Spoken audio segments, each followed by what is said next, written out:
That moment you check your phone again, hoping for a reply, or when a small change in plans sends your whole day spiraling. This sticky feeling of dependency, of clinging too tightly to people or outcomes, drains our energy and weakens our resolve. But what if you could replace that neediness with a deep, unshakable strength? An ancient philosophy called Stoicism offers exactly that transformation through a series of deliberate daily habits. By the end of this, you will possess 25 specific practices to systematically build your inner fortitude. We will uncover how imagining worst-case scenarios can set you free, and why seeking out discomfort is a secret to profound confidence. What is the one area of your life where you feel your own strength is most tested? That tightness in your chest when you fear losing something, that is the very grip we need to loosen. The first Stoic habit is a powerful tool for this, known as negative visualization. It might sound counterintuitive, but this practice is not about dwelling on misery. It is about a deliberate and thoughtful exercise called premeditatio malorum, which translates to the premeditation of evils. You consciously imagine the loss of the very things or people you find yourself clinging to most fiercely. The goal is not to summon sadness, but to achieve two profound shifts in your perspective. First, it ignites a deep, genuine appreciation for what you have right now. By mentally walking through its absence, you suddenly see its true value with fresh eyes. Second, and perhaps more importantly, it systematically reduces the fear of loss itself. By facing the worst-case scenario in your mind, you rob it of its terrifying power over you. The monster in the dark loses its shape once you turn on the light. So how do you bring this into your daily life? It is a simple, quiet ritual. You could do it for 5 minutes each morning. Start small. Visualize your phone breaking, not with panic, but with calm acceptance. Think through how you would manage. You would get it repaired or use an old one. The world would not end. Then gradually apply it to larger things. Imagine your job was suddenly gone. Walk through the steps in your mind, updating your resume, reaching out to your network, finding interim work. You are not wishing for this, you are simply seeing that you could handle it. You are building a mental contingency plan, or picture a close friend announcing they are moving far away. Feel the initial pang of sadness, then mentally explore how you would maintain the friendship across the distance and how you might cultivate new connections. This process transforms the unknown into the manageable. It is not about expecting bad things to happen. It is about knowing your own strength if they ever do. This practice builds a foundational resilience, a quiet confidence that you are not as fragile as your fears suggest. That quiet confidence you build by facing your fears reveals a deeper truth. Your strength does not come from preventing storms, but from knowing you can navigate them. This leads directly to the second Stoic habit, the ultimate tool for untangling yourself from needless worry. It is the practice of rigorously differentiating between what is within your control and what is not. The ancient Stoics called this the dichotomy of control, and it is the bedrock of their entire philosophy. Your own judgments, your values, your desires, and the actions you choose to take, these are your domain. They are your inner citadel. Everything else, from the weather and traffic to other people's opinions and their actions, belongs to the realm of the uncontrollable. Clinginess often stems from a desperate, exhausting attempt to control that external realm. You check your phone repeatedly because you are trying to control another person's response. You agonize over a decision because you are trying to control an outcome that is not yet guaranteed. This habit asks you to release that grip. Think of it like this: you are a sailor.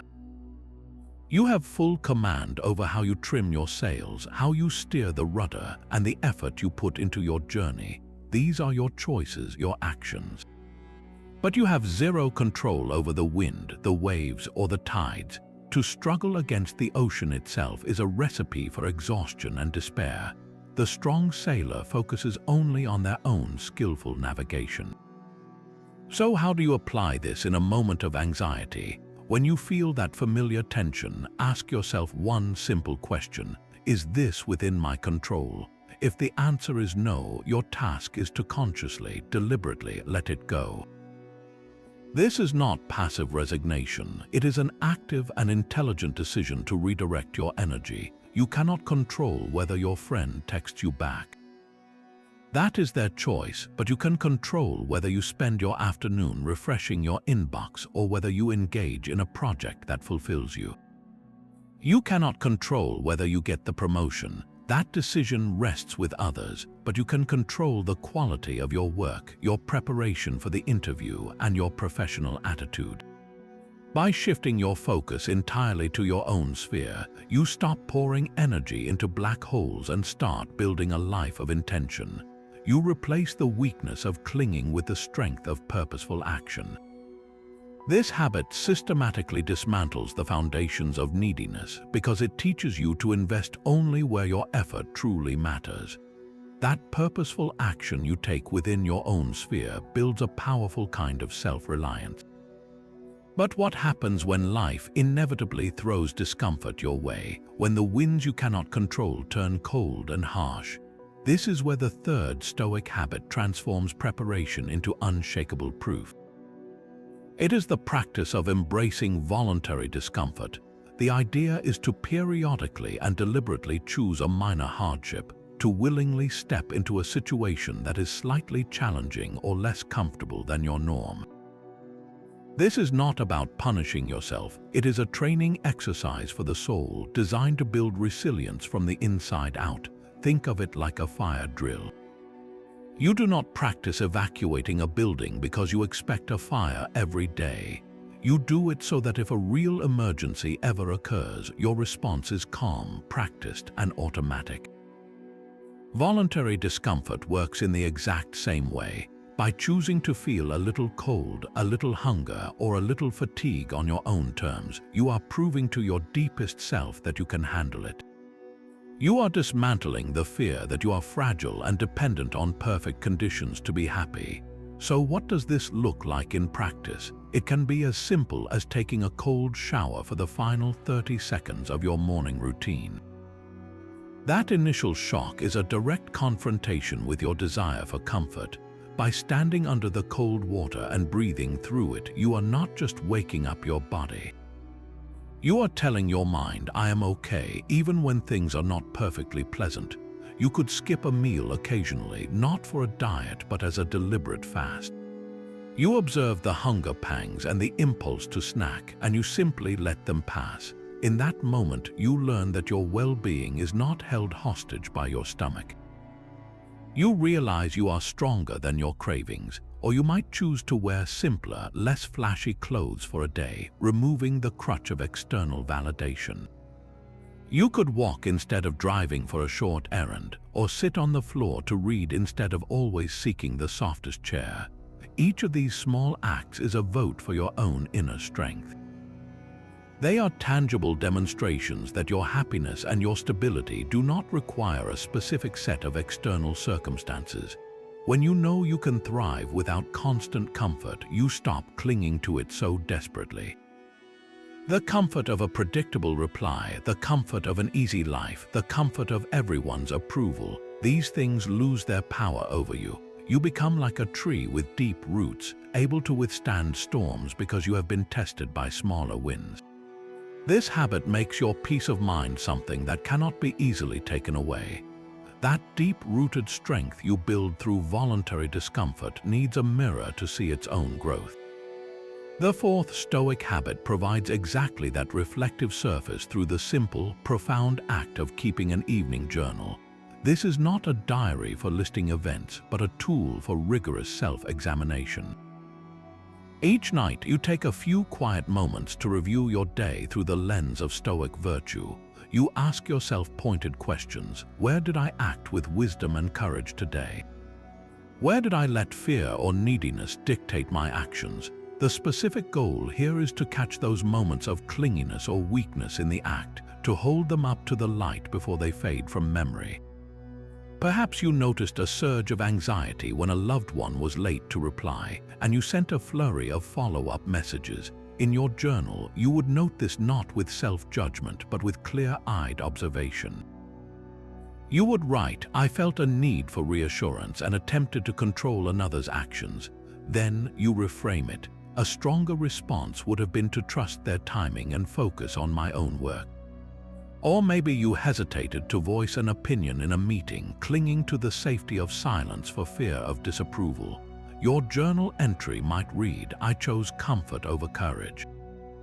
I allowed the potential judgment of others to silence my own voice." By naming these patterns, you strip them of their power.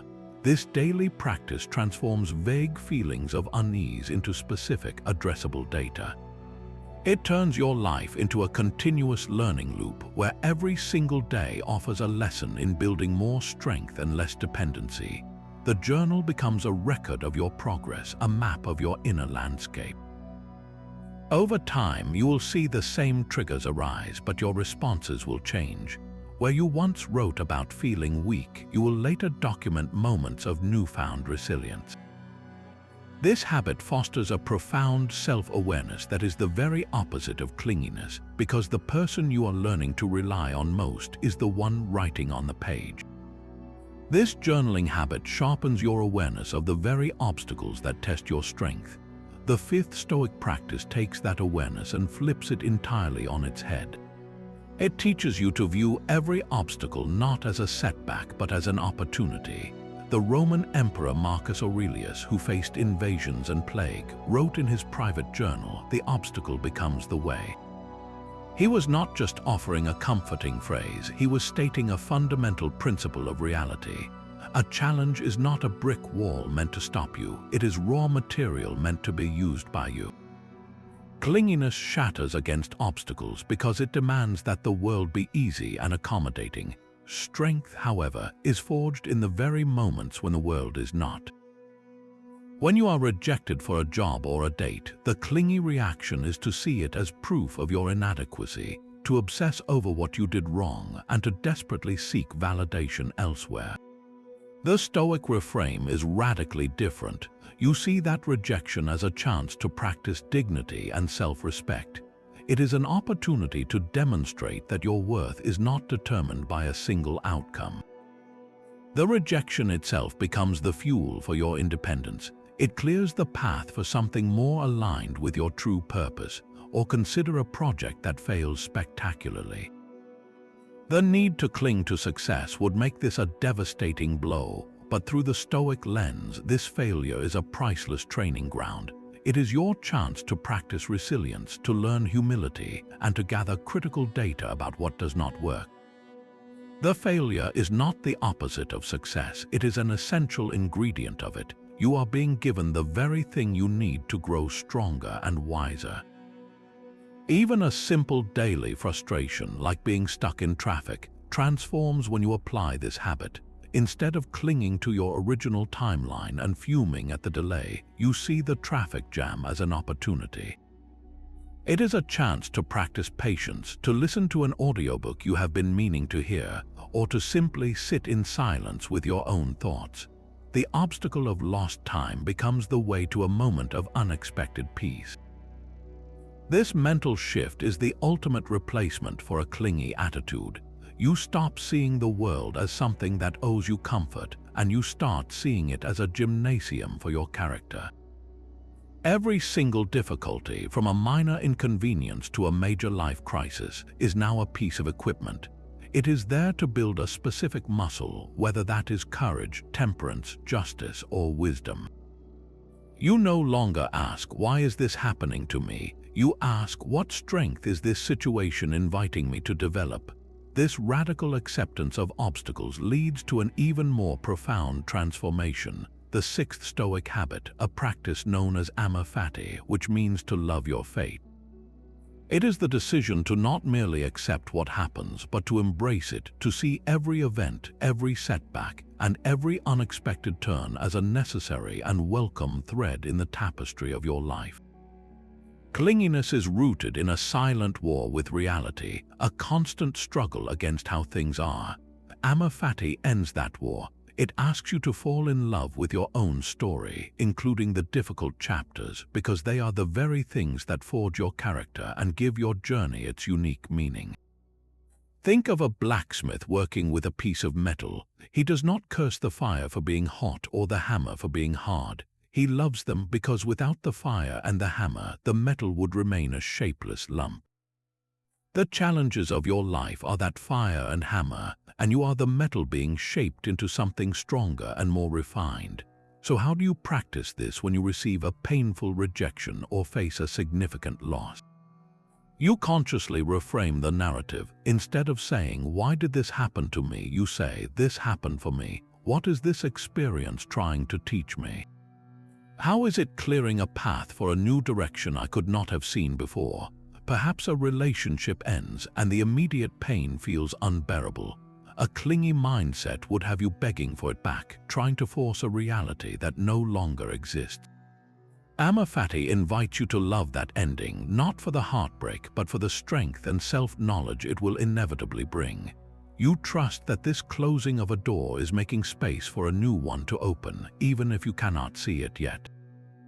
You embrace the loneliness as an opportunity to build a deeper relationship with yourself, or imagine you miss a crucial flight. The typical reaction is frustration and anger, fighting against the reality of the delay. But someone practicing Amor Fati would take a deep breath and look for the hidden gift.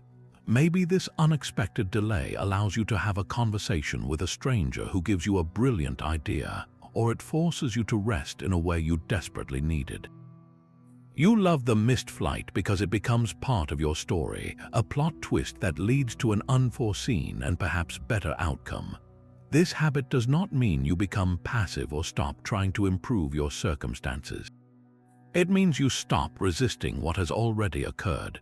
You drain the energy from regret and what-ifs, and you pour that same energy into moving forward with clarity and purpose. By loving your fate, you align yourself with the flow of life itself.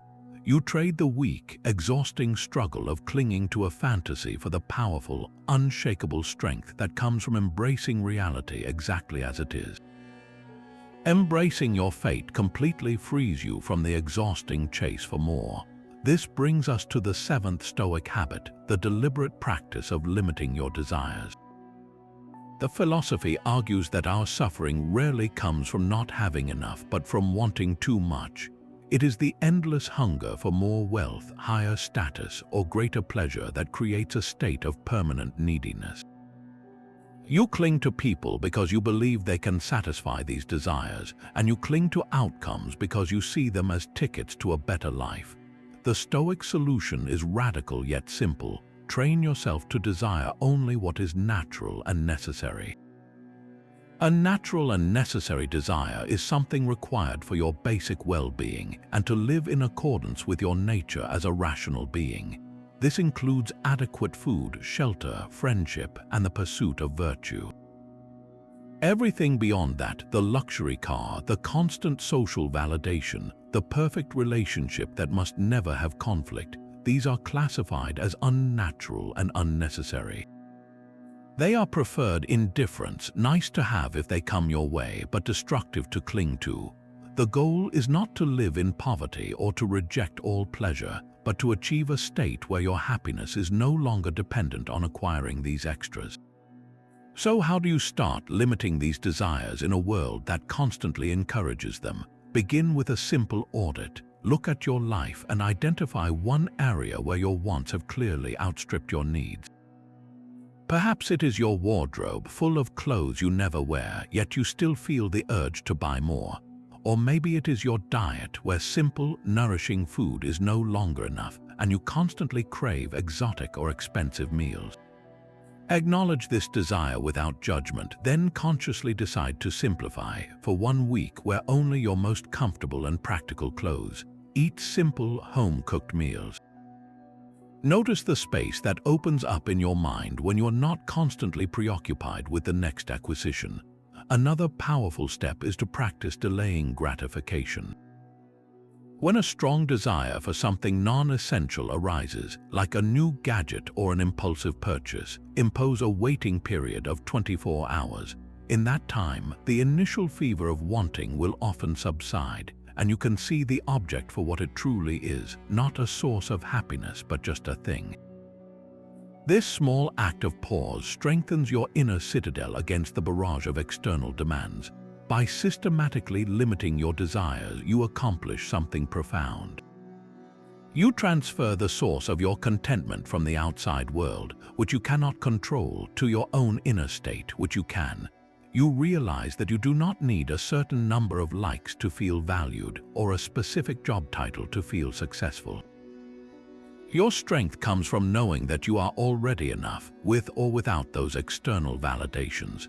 This self-contained contentment is the ultimate antidote to clinginess, because when you are full within yourself, you no longer need to desperately hold on to anyone or anything else to feel complete.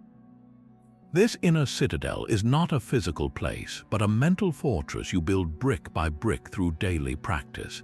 It is your private sanctuary of calm and reason, a space within you that remains untouched by external chaos or the shifting opinions of others.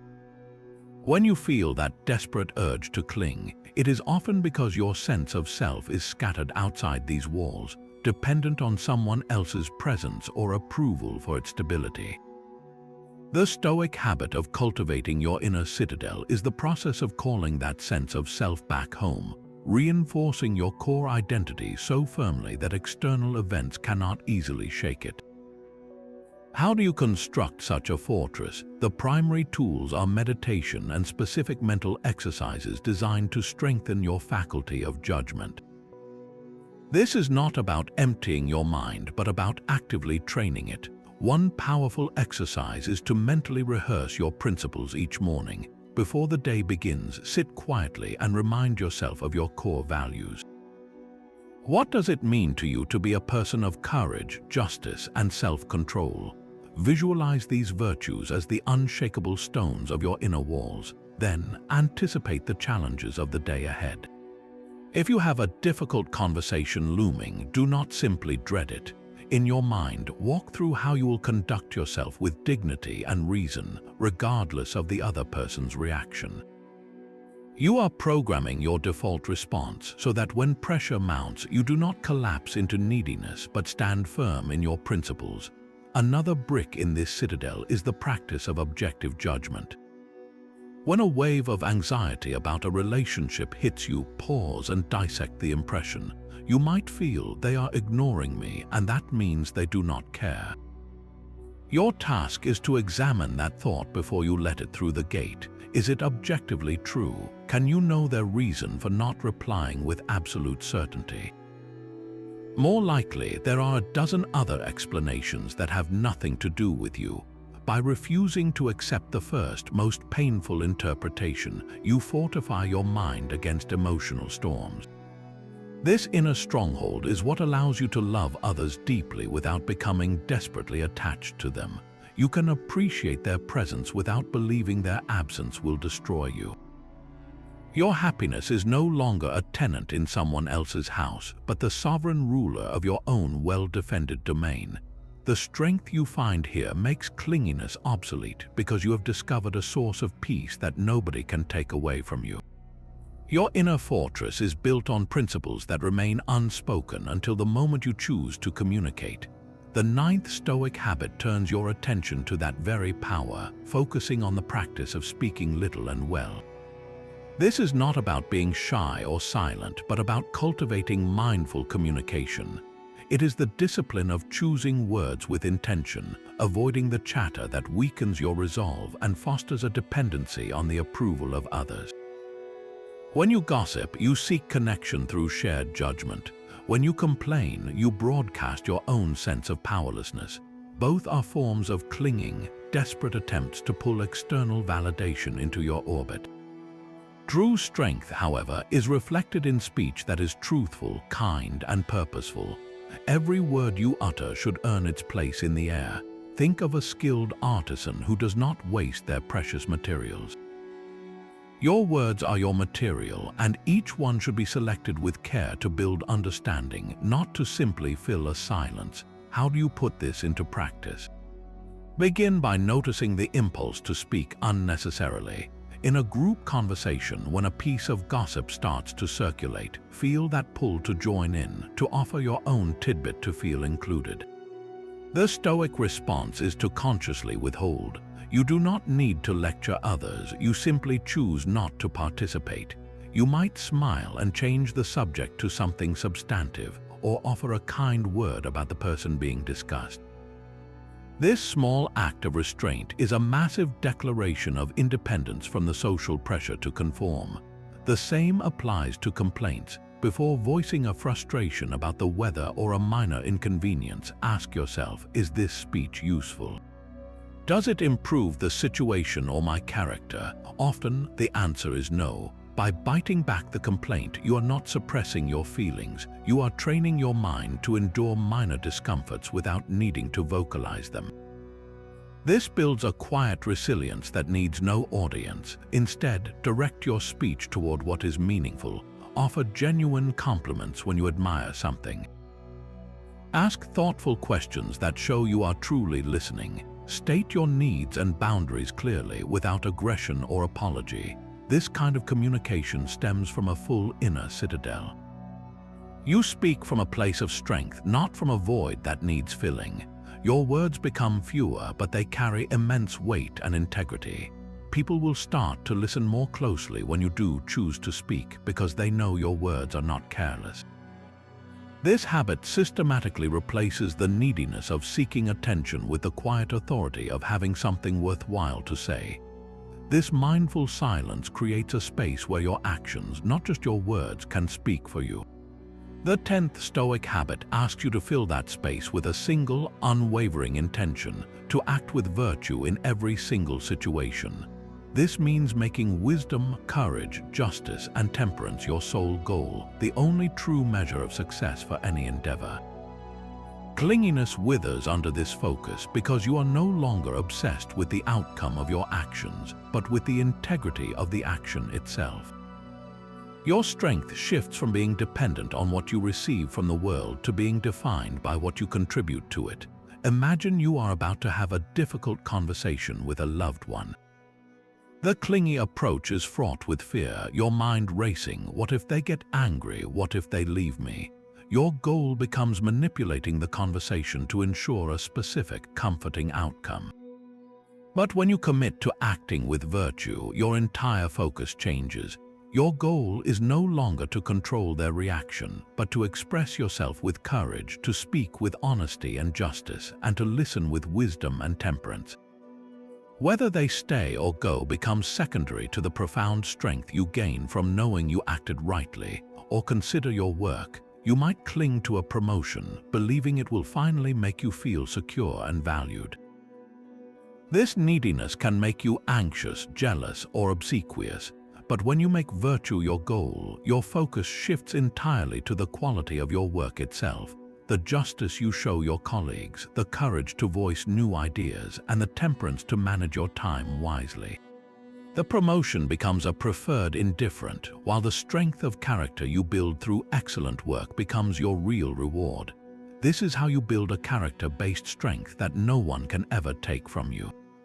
It is a strength that does not fluctuate with good or bad news. You could lose the job, but you cannot lose the dignity and skill you cultivated while doing it.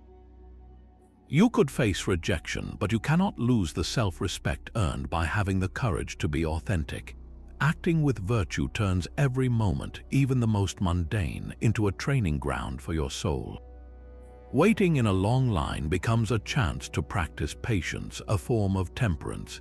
Hearing a piece of gossip and choosing not to spread it is an act of justice. Deciding to study a new skill instead of scrolling through social media is an exercise in wisdom. When virtue is your only target, you never truly miss. Every action, regardless of its external result, becomes a success because it makes you a stronger, more integrated person. This is the ultimate replacement for a clingy disposition, a life where your worth is proven through your actions, not begged for through your attachments. The strength you build by acting with virtue connects you to something far larger than your immediate concerns. Another powerful Stoic practice, known as the view from above, systematically dissolves the anxieties that fuel clinginess by expanding your perspective to a cosmic scale. This is a mental exercise where you deliberately imagine yourself looking down on your life from a great height. You start by visualizing your own room, then you pull back to see your entire city, then your country, and further still until you see the earth as a small blue marble drifting in the vast, silent expanse of space. From this vantage point, your personal dramas, your urgent need for a text reply, your fear of a missed opportunity, all of it shrinks to an almost invisible speck. This is not meant to make your life seem meaningless, but to instill a profound sense of humility and connection. Your worries, which felt so immense and all-consuming, are revealed as a tiny part of an incomprehensibly grand whole. How does this reduce clinginess? When you are desperately attached to a specific person or outcome, your world contracts until that one thing fills your entire field of vision. The view from above forces that world back open. It reminds you that you are part of a vast, unfolding universe, and that this single attachment, however painful or pleasurable it feels right now, is just one thread in an infinite tapestry. Your identity is not solely defined by this relationship or this goal. You are a citizen of the cosmos. To practice this, find a quiet moment each day, perhaps during your morning meditation or while looking at the night sky. Close your eyes and take that mental journey upwards. See your house, then your neighborhood, then the whole city asleep. Keep going. See the continents drift, the clouds swirl, the planet hanging in the black void. Then bring your focus to the specific worry that has been gripping you. From this new perspective, observe how small it appears. The person you are clinging to is a single life among billions. The problem that felt like a crisis is a fleeting moment in geological time. This does not invalidate your feelings, but it places them in a context that drains their power to overwhelm you. You realize that your true purpose is not to anxiously clutch at one small thing, but to play your part well in the grand scheme with courage and grace. This habit replaces the tightness of neediness with the liberating spaciousness of a cosmic view, where your strength comes from knowing you belong to something eternal. That cosmic perspective reveals a simple, unchangeable law governing everything you see. All of it is in a state of constant flux. The 12th Stoic habit grounds this vast truth into a daily practice, a meditation on impermanence known as memento mori, a Latin phrase that means remember you must die. This is not a morbid fixation, but a profound tool for liberation. By consciously remembering that everything ends, that every relationship, every possession, and even your own life is temporary, you accomplish the ultimate release from clinging. The tightest grip is always born from the illusion of permanence. You cling because you secretly believe this job, this person, this comfortable phase will last forever. Memento mori shatters that illusion, not to frighten you, but to set you free. It forces you to value what you have precisely because you know it will not always be here. Think of a beautiful sunset. Its beauty is intensified, not diminished, by the certainty that it will fade in minutes. You do not try to clutch the colors in your fist. You simply stand in awe, fully present for the brief spectacle. This habit asks you to treat your entire life with that same mindful appreciation. How do you integrate this into a modern life? It can be a brief moment of reflection each day. When you kiss a loved one goodbye in the morning, hold that moment in your mind. Acknowledge just for a second that this is fleeting. This is not a source of sadness, but a catalyst for deeper presence. It makes you truly see them, hear them, and value the simple fact of their existence right now, free from the distractions of petty grievances or future worries. Or when you achieve a success, take a breath and remember, this too shall pass. This does not cheapen the victory, it purifies it. It removes the desperate need to cling to that high, to make it define you forever. It allows you to enjoy the moment without building your entire identity upon it, which is the foundation of real strength. The same applies to your possessions. Look at your favorite object, your phone, your car, a piece of jewelry.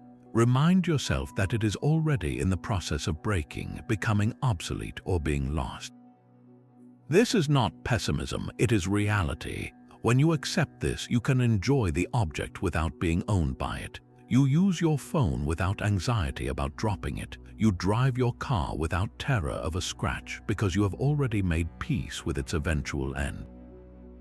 This practice systematically dismantles the architecture of neediness. Why cling to a person when you know your time together is limited and precious?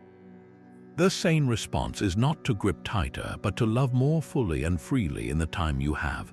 Why cling to a static identity or a specific outcome when you know change is the only constant? The strong response is to flow with that change, adapting with courage. Memento mori is the final, unanswerable argument against weakness. It teaches you to hold everything with an open hand, appreciating the gift of the present without the exhausting, futile struggle to make it last forever. This final acceptance of impermanence makes every single moment a gift. Habit 13 is the daily practice of gratitude for the present, a powerful fusion of negative visualization and conscious thankfulness. The Stoics did not see gratitude as a passive feeling, but as an active discipline that directly attacks the roots of clinginess at its source. When you are clinging, you are operating from a mindset of lack, a fear that you do not have enough or that you are about to lose what you possess. Gratitude flips this script entirely, training your mind to see the profound abundance that already exists in your life right now. It builds emotional resilience by anchoring your happiness not in what you hope to get, but in what you can already appreciate. This is not about ignoring problems, but about building a foundation of strength from which to face them. How do you practice this with Stoic intensity? It begins by pairing the habit of imagining loss with the immediate recognition of your current good fortune. As you mentally walk through losing your job, you then pull yourself back to the present and consciously give thanks for the fact that you are employed today. You feel the solidity of your chair, you look at the work on your screen, and you acknowledge the ability and opportunity to do it. The premeditation of loss makes the gratitude that follows feel visceral and real, not just a polite thought. Or when you feel a flicker of anxiety about a friend's silence, use it as a trigger. Briefly imagine their absence from your life, then immediately return to the present and send them a simple message of appreciation, not to manipulate a reply, but to genuinely express your thankfulness for their existence. This severs the link between your care for someone and your need to control them. You can also build a daily ritual, a gratitude inventory taken during a quiet moment. Do not just list things vaguely, be specific and sensory. Instead of being thankful for your health, thank your lungs for breathing effortlessly, your legs for carrying you, your eyes for seeing the morning light. Instead of being generally grateful for your home, give thanks for the warmth of the blanket, the taste of your morning coffee, the roof that shelters you from the rain. This granular focus pulls you out of the abstract world of worry and into the tangible reality of the present, where strength is always found. Clinginess cannot survive in a mind saturated with thankfulness because you are too busy counting your blessings to desperately clutch at just one. Gratitude for what you have is a quiet power, but what about when things go wrong? The 14th Stoic habit confronts the noise we make about our problems, urging you to avoid complaining and blaming.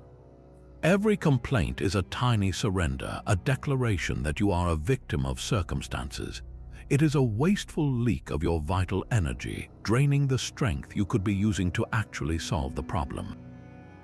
The Stoics saw complaining as a form of passive assent to external events, a way of saying, this thing outside of me is so powerful that it can control my inner state. It reinforces the very powerlessness that clinginess thrives on. When you complain about a friend being distant, you are focusing on their actions, which you cannot control, and ignoring your own reaction, which you absolutely can. The alternative is not to suffer in silence, but to shift your focus with surgical precision from the problem to your response. This is about taking radical responsibility for your own emotional territory. For example, if you are stuck in a long, tedious line at the grocery store, the typical reaction is to sigh loudly, check the time repeatedly, and maybe mutter a complaint to the person next to you. All that does is amplify your own frustration. The Stoic response is to catch the complaint before it leaves your lips. You acknowledge the situation is not to your liking, and then you immediately ask, what is within my control here? You cannot control the line's speed, but you can control your use of the time. You might take a few deep breaths to practice patience. You might observe your surroundings with curiosity, or you could use the moment to plan your evening. You have transformed a wasted moment into a practice session for your character. On a larger scale, imagine a project at work falls apart because of a colleague's mistake. The blame game is a seductive trap. You could spend hours complaining to others about their incompetence, making yourself the righteous victim. But this only weakens you, tying your emotional state to someone else's error. The strong Stoic path is to acknowledge the setback without blame, and then focus entirely on the solution space. What can I control now? Can I help rectify the mistake? Can I communicate clearly about what happened to prevent a repeat? Can I adapt the plan to move forward? By channeling your energy into actionable steps, you cease to be a passive complainant and become an active problem solver. This habit systematically builds a reputation for reliability and strength because people see that you cannot be knocked off course by misfortune. You stop giving away your power by complaining about the wind and instead focus on adjusting your sails. Your strength grows from the quiet confidence that you are always the one holding the rudder, no matter how rough the sea. That quiet confidence from holding your own emotional territory requires visible borders. The 15th Stoic habit is the practice of setting clear personal boundaries, which are the physical and emotional expressions of your inner citadel. Stoicism teaches that your duty is to live according to your nature, a rational being with defined virtues and limits. When you fail to define and enforce these limits, you inevitably overextend yourself, saying yes when you mean no, tolerating disrespect, and pouring your energy into others until you have nothing left for yourself. This self-abandonment is the fertile ground where clinginess grows, because an empty person will desperately cling to anyone who offers a drop of validation. A boundary is not a wall to keep people out, but a gate you consciously control, deciding what you let in and what you keep out based on your core values. It is the ultimate declaration of self-respect. How do you establish these boundaries from a Stoic foundation? First, you must know your non-negotiables. What actions from others are incompatible with your values? Is it tolerating gossip, being chronically late, or having your priorities consistently dismissed? Write these down. Clarity here is strength. Then, the practice is in the communication, which must be calm, clear, and without apology. For instance, if a friend consistently vents their problems but never listens to yours, a weak, clingy response is to endure it, fearing you will lose the friendship if you speak up. The Stoic, boundary-setting response is to say, with kindness and firmness, I value our conversations, but I feel drained when our time is only focused on problems. I would love it if we could also share positive updates. You are not attacking them, you are stating a fact about your own experience and proposing a path forward that honors your energy. You are treating your own well-being as a matter worthy of protection. Another example is in your work life. If you are constantly expected to answer emails after hours, the clingy fear of disappointing your boss might keep you perpetually on call. Setting a boundary looks like having a conversation. I am committed to doing excellent work during my scheduled hours from 9 to 5. To maintain that focus, I will be logging off my email in the evenings to recharge. This is not a complaint, it is a statement of how you operate most effectively. The outcome, whether your boss agrees or not, is not your primary concern, your integrity is. By habitually enforcing these lines, you accomplish something profound. You stop losing yourself in relationships and start relating from a place of wholeness. People may test these boundaries at first, but they will ultimately respect you more for them, and you will respect yourself most of all. Your strength is no longer an abstract idea. It is a lived reality demonstrated every time you choose your own peace over someone else's approval. Your personal boundaries define your emotional space, but your body is the very ground where that space exists. The 16th Stoic habit asks you to inhabit that ground fully through the practice of mindful physical activity. The Stoics themselves, from Seneca to Marcus Aurelius, were not reclusive thinkers. They believed in the inseparable link between a sound mind and a sound body. This is not about exercise for the sake of appearance, but about using physical movement as a moving meditation to dissolve the physical tension that clinginess creates. That knot in your stomach when you are waiting for a reply, the tightness in your shoulders when you fear rejection, these are not just thoughts, they are physical sensations. By bringing full awareness to your body in motion, you can release those anchors of anxiety and build a fortress of physical and mental fortitude simultaneously. This is the discipline of being completely present in your own skin. How do you transform a simple walk or a workout into a Stoic practice? It begins with shifting your focus from destination to sensation. Instead of walking just to get somewhere, walk to feel the ground beneath your feet. Notice the rhythm of your breath, the swing of your arms, the way the air feels against your skin.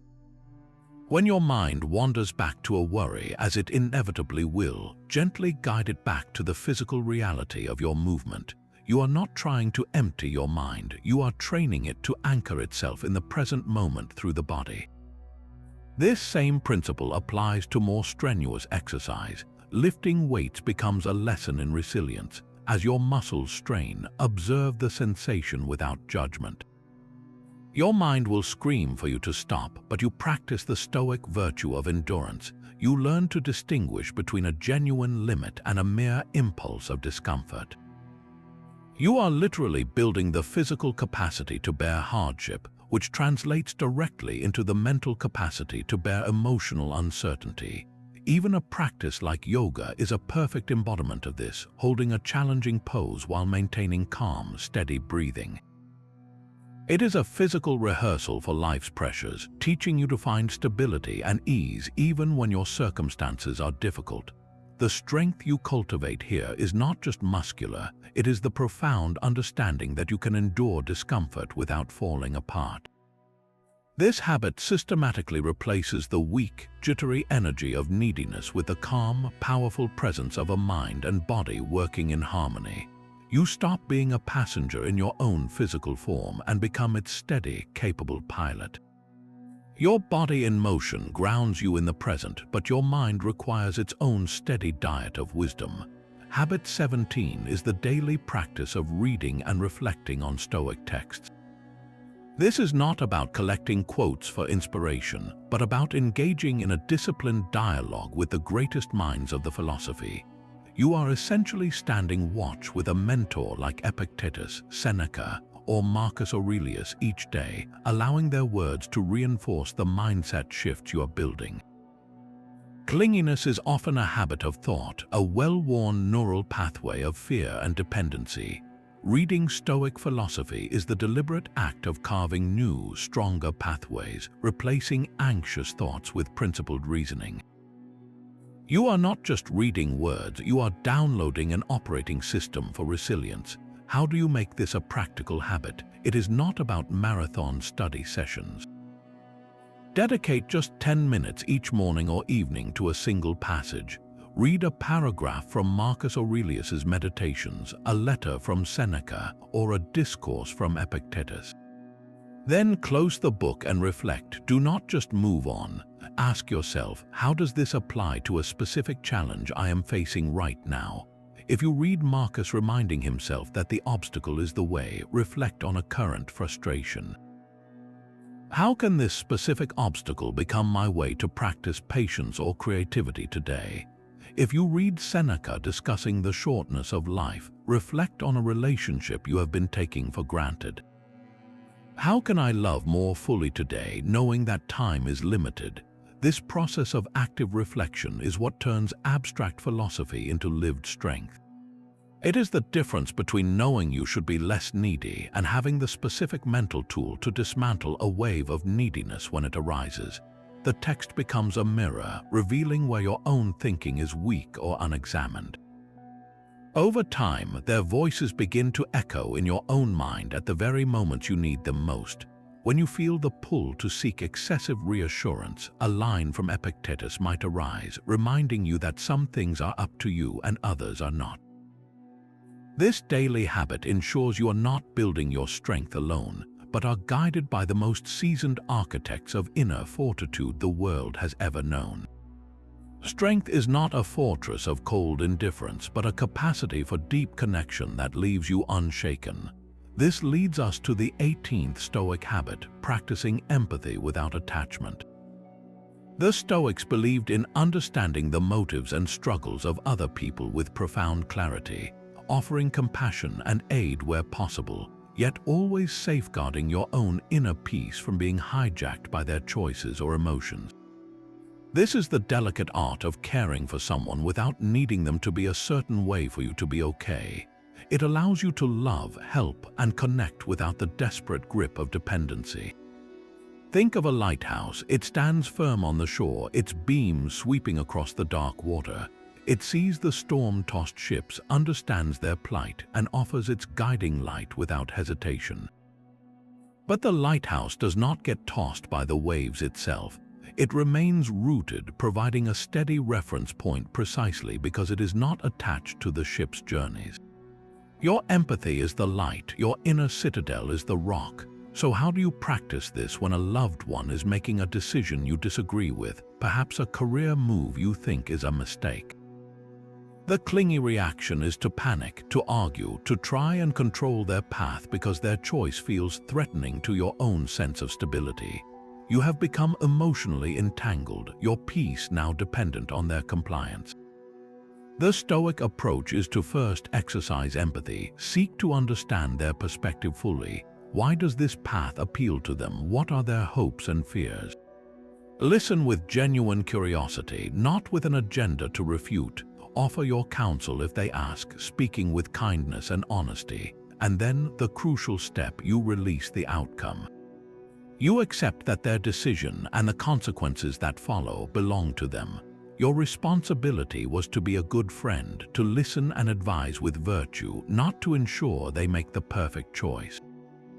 Your strength lies in your ability to be a steady presence, whether their venture succeeds or fails, without saying "I told you so" or collapsing under the weight of their disappointment. Another example is when someone is angry with you. An attached response would be to immediately become defensive or to grovel for forgiveness, your emotional state entirely determined by their mood. Empathy without attachment allows you to see that their anger likely stems from their own pain, their own flawed judgments.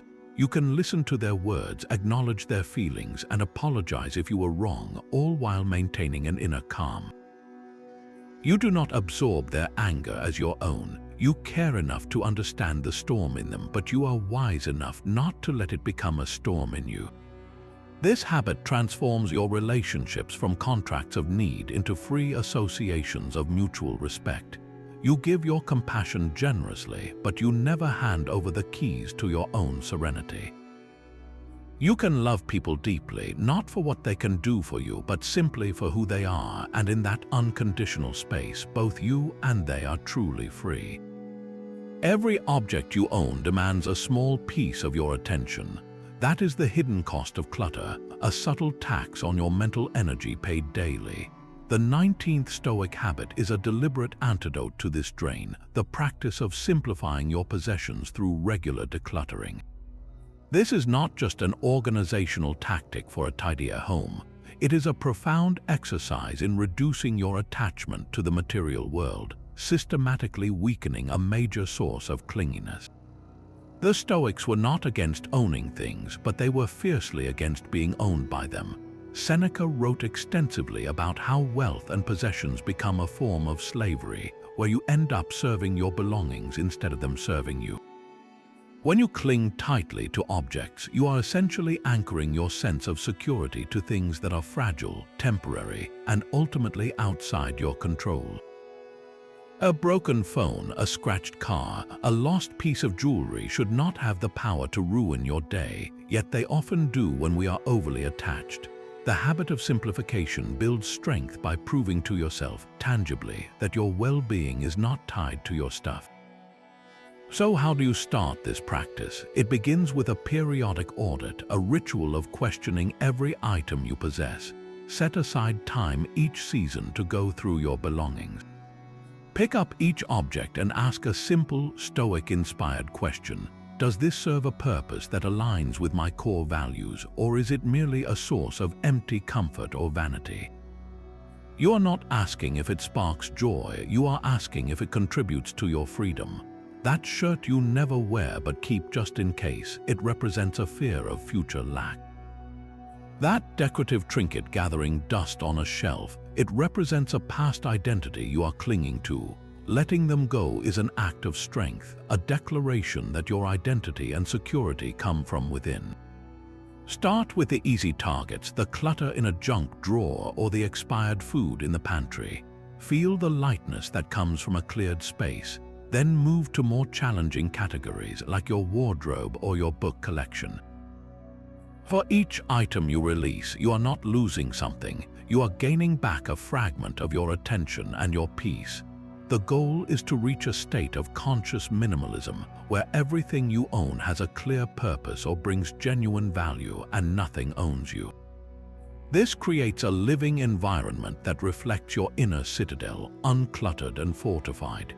The freedom you discover is not in the having, but in the not needing to have. When you know you can live fully and happily with less, you break the chains of material dependency, and the strength you find in that simplicity will ripple into every other area of your life. A cluttered space reflects a mind freed from material anchors, but your actions themselves can become another form of clinging if you fixate only on their rewards. This brings us to the 20th Stoic habit, focusing on process over outcomes. The philosophy draws a sharp line between your efforts, which are within your control, and the results of those efforts, which almost never are. Clinginess thrives on a desperate hunger for specific outcomes, the perfect job offer, the guaranteed yes, the predictable success. When you tie your self-worth and emotional stability to these external prizes, you hand over your power to a world that does not owe you anything. The Stoic alternative is to shift your entire focus to the quality of your actions, the process itself. Your goal becomes the act of doing your best, acting with integrity, and applying your skills diligently, regardless of the reward. Imagine an archer. He can control his stance, his focus, the draw of his bow, and the release of the arrow. These are his process, his actions. He has done his part with excellence. But once the arrow flies, it is subject to the wind, the movement of the target, and sheer luck. The outcome is no longer his. If he only celebrates when he hits the bullseye, his happiness will be as fickle as the weather. But if he finds his satisfaction in the perfect form of his shot, in the concentration and discipline he displayed, then he succeeds every single time he draws his bow. He builds a strength that cannot be missed. Apply this to your own life. You are preparing for a crucial job interview. The clingy approach is to obsess over getting the offer, playing out scenarios of acceptance or rejection in your mind, your anxiety skyrocketing because the outcome is a complete unknown. Your entire sense of capability rests on a decision made by someone else. Now, apply the habit of process focus. Your entire mission shifts. Your success is no longer defined by the job offer, but by how well you prepare. Did you research the company thoroughly? Did you practice articulating your skills clearly? Did you get a good night's sleep so you could be alert and present? When you walk into that interview, your goal is to communicate with courage and honesty, to listen with wisdom, and to represent your abilities truthfully. That is all you can do. Whether they hire you or not is now in the realm of preferred indifference. It would be nice, but your fundamental success, the strength of your character, was already achieved in your diligent preparation and your virtuous conduct during the meeting. This mindset systematically dismantles performance anxiety and the neediness that comes with it. You stop clinging to a specific future and start investing fully in your present actions. Every day becomes a success because you can always control your effort, your integrity, and your willingness to learn. The outcome is simply the echo of a process you have already mastered within yourself. Your social interactions are a daily training ground for this inner strength. Habit 21 is the art of deliberate practice in conversation, where you consciously apply Stoic principles to build social confidence that is entirely independent of others' approval. This is not about memorizing clever scripts, but about shifting your internal goal from seeking validation to acting with virtue in every exchange. Clinginess in social settings manifests as a desperate need to be liked, a fear of saying the wrong thing, or an anxious scanning of faces for positive reactions. The Stoic approach transforms this by making your sole intention to listen with wisdom, speak with courage, and interact with justice, letting the chips fall where they may. Imagine you are in a heated discussion. The clingy impulse is to win the argument, to make the other person see your point, tying your emotional state to their agreement. Your heart races, your words become defensive or aggressive, and you are no longer listening, just waiting to talk. The deliberate Stoic practice is to recenter your goal.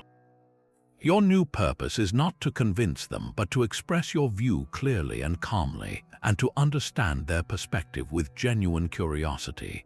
You focus on controlling your tone, your reasoning, and your ability to remain composed.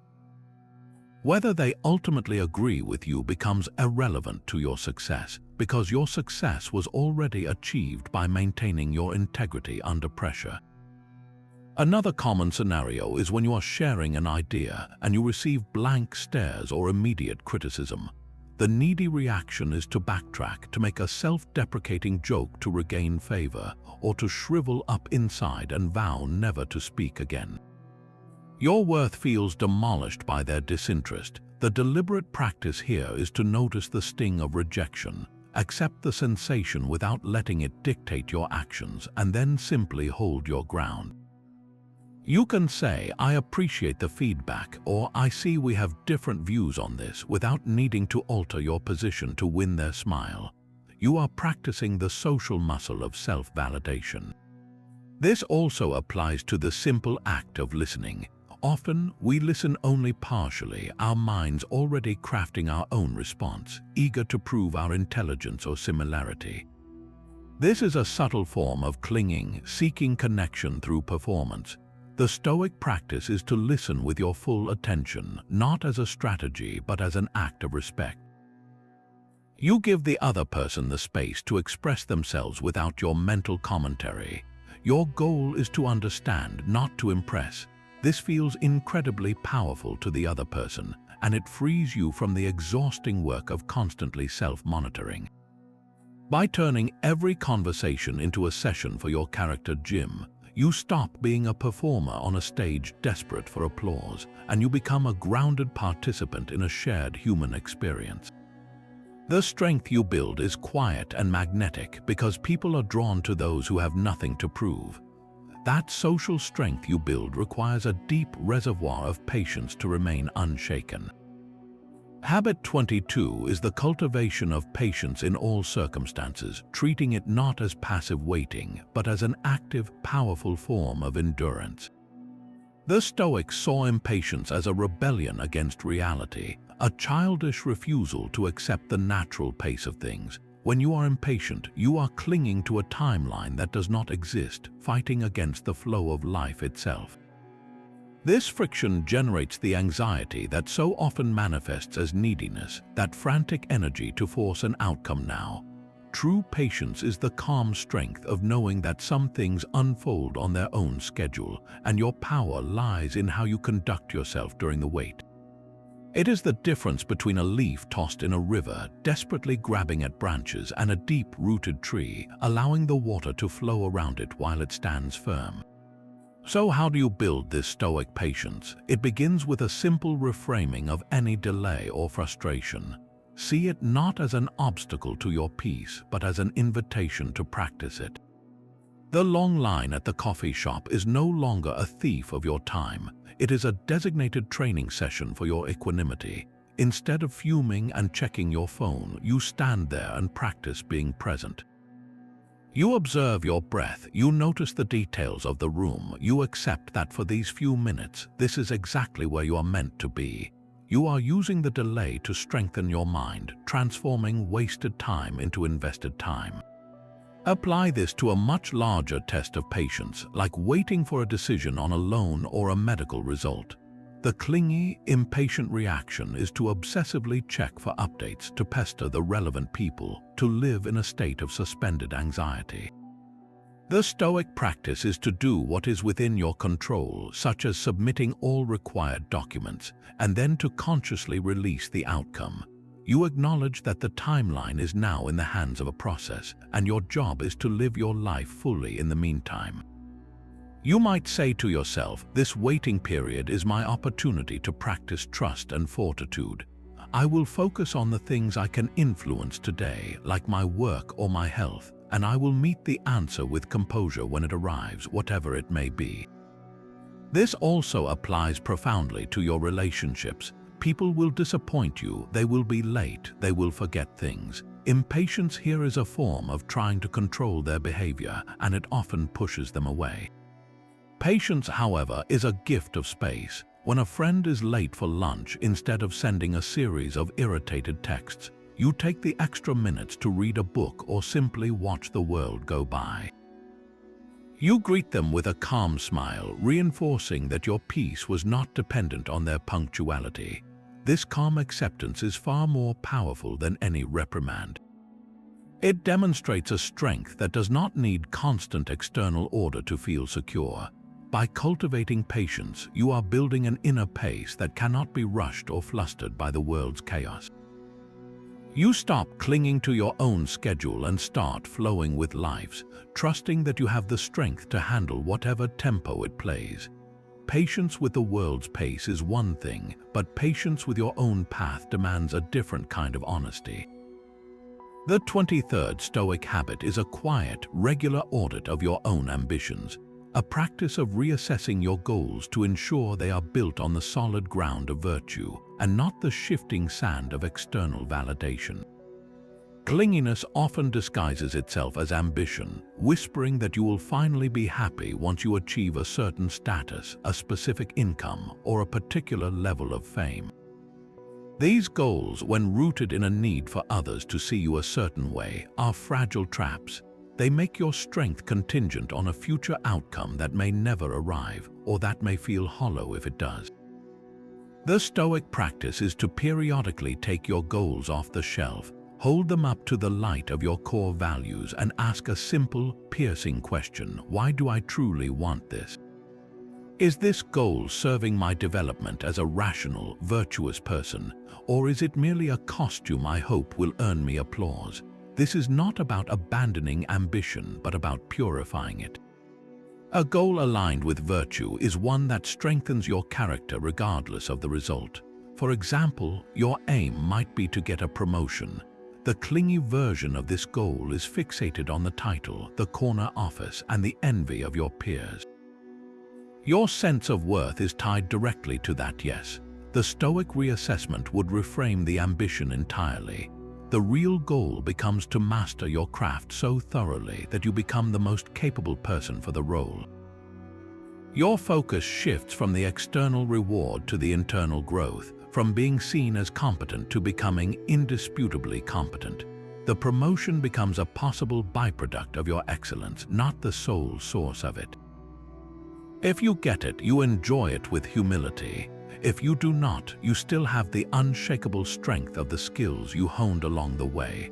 Or consider a goal like building a large social media following. The needy approach is a constant, anxious chase for likes and comments, a daily referendum on your worth. Reassessing this through a Stoic lens, you might realize that a virtuous goal would be to use the platform to share ideas that genuinely help others, to connect with a few people in a meaningful way, and to practice expressing yourself with clarity and courage. The size of the audience becomes irrelevant. The quality of your contribution becomes everything. This habit of regular reassessment, perhaps done monthly or quarterly, acts as a compass recalibration. It ensures you are not climbing a ladder of achievement only to find it leaning against the wrong wall. You stop clinging to specific, glittering outcomes and start investing in the quiet, durable strength that comes from a life lived in alignment with your deepest principles. Your ambitions cease to be demands you place on the universe and become promises you make to your own character. That inner compass guiding your ambitions requires quiet to be heard. Our 24th Stoic habit is the deliberate practice of silence and solitude, carving out regular periods of time with no external input, no entertainment, and no other voices. The Stoics, from Seneca to Marcus Aurelius, intentionally withdrew from the noise of the forum to strengthen their relationship with their one constant companion, their own mind. This is not about isolation or loneliness, but about building a foundational friendship with yourself, a connection so solid it reduces your dependency on the constant hum of social validation. Clinginess festers in a mind that is afraid of its own company, that constantly seeks distraction from its own thoughts. Solitude is the training ground where you prove to yourself that you are enough all by yourself. Start with something small and achievable. Commit to 10 minutes of pure silence each morning before you check your phone. Sit with a cup of tea and just look out the window. Do not listen to a podcast or scroll through feeds. Your mind will rebel at first, itching for stimulation, throwing up anxieties and to-do lists. This is the entire point of the exercise. You are not trying to empty your mind, but to observe its chaotic nature without immediately giving in to its demands. You are learning to sit with discomfort without needing to run to someone else for reassurance or distraction. Gradually, you can expand this practice. Take a walk without headphones, allowing the rhythm of your steps and the sounds of the world to be your only companions. Go for a meal alone at a cafe, not with a book or a screen, but simply observing the life around you and the thoughts within you. In these moments, you are not being antisocial. You are performing essential maintenance on your inner citadel. You are reminding yourself that your peace does not require an audience or a conversation. When you are comfortable in your own silence, you stop clinging to others to fill a void you are afraid of. The strength you build here is quiet and profound. It is the confidence that you can handle your own thoughts, no matter how unsettling they may be. You become your own source of solace, your own advisor, your own safe harbor.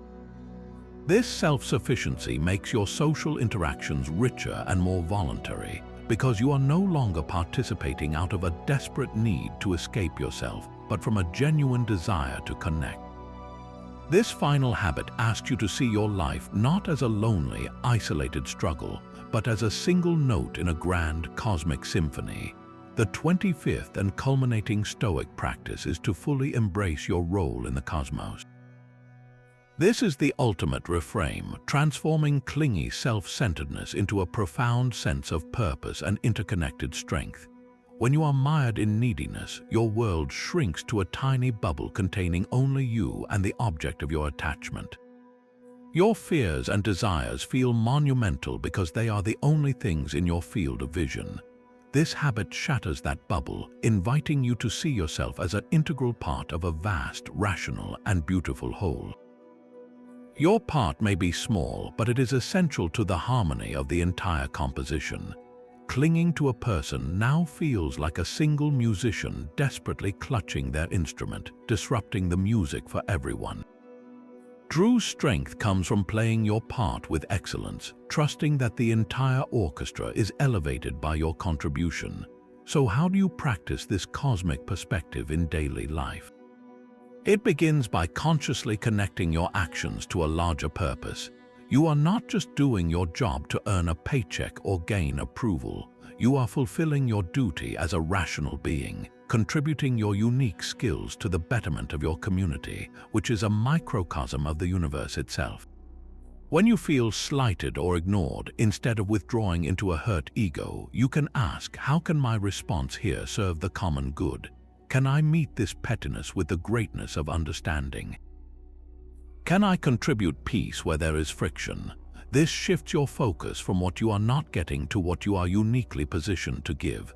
Your purpose is no longer about acquiring validation, but about expressing your innate capacity for reason and virtue. Even in loss, this view provides immense comfort.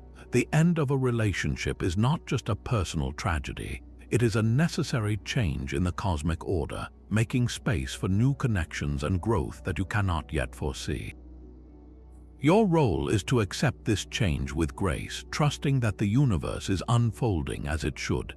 This is not a passive resignation, but an active cooperation with reality itself. By embracing your cosmic role, you trade the weak, exhausting grip of self-obsession for the liberating strength that comes from knowing you belong to something eternal and purposeful. You are no longer a beggar pleading for scraps of attention, but a dignified citizen of the world, ready to play your part with courage and calm. That cosmic role you embrace is the final piece of a powerful system. We have journeyed through 25 distinct Stoic habits, each one a deliberate tool to dismantle clinginess and construct an unshakable inner strength. You learn to disarm fear by premeditating loss, to channel energy only into what you control, and to build resilience by seeking out discomfort. You practiced nightly reflection to catch weakness in its tracks, and then you learn to see every obstacle as your training ground. You discovered how to love your fate, limit your desires, and fortify your inner citadel. You honed your speech, made virtue your only goal, and expanded your perspective to a cosmic view. You remembered impermanence to appreciate the present, practiced gratitude, and eliminated complaints. You set firm boundaries, moved your body with mindfulness, and fed your mind with ancient wisdom. You learned to empathize without being swept away, to simplify your possessions, and to focus entirely on your efforts, not their rewards. You practiced social confidence, cultivated deep patience, and regularly reassessed your ambitions. You found strength in solitude, and ultimately, you embraced your vital role in the vast universe. Each of these habits systematically replaces a strand of neediness with a fiber of strength. The feeling of clinging is a signal that one of these practices is calling your name. You do not need to master them all at once. The most powerful step is always the first one. Choose just a single habit from this list, the one that resonated most deeply with you today. Commit to practicing it for just 1 week. Perhaps it is the 5-minute evening journal or the conscious decision to stop complaining for a full day. Start small, but start today. Your journey from dependency to strength begins with a single, deliberate action. Let us know in the comments which habit you are choosing to build first. And if you found this guide helpful, subscribing ensures you never miss the next piece of Stoic wisdom to fortify your life.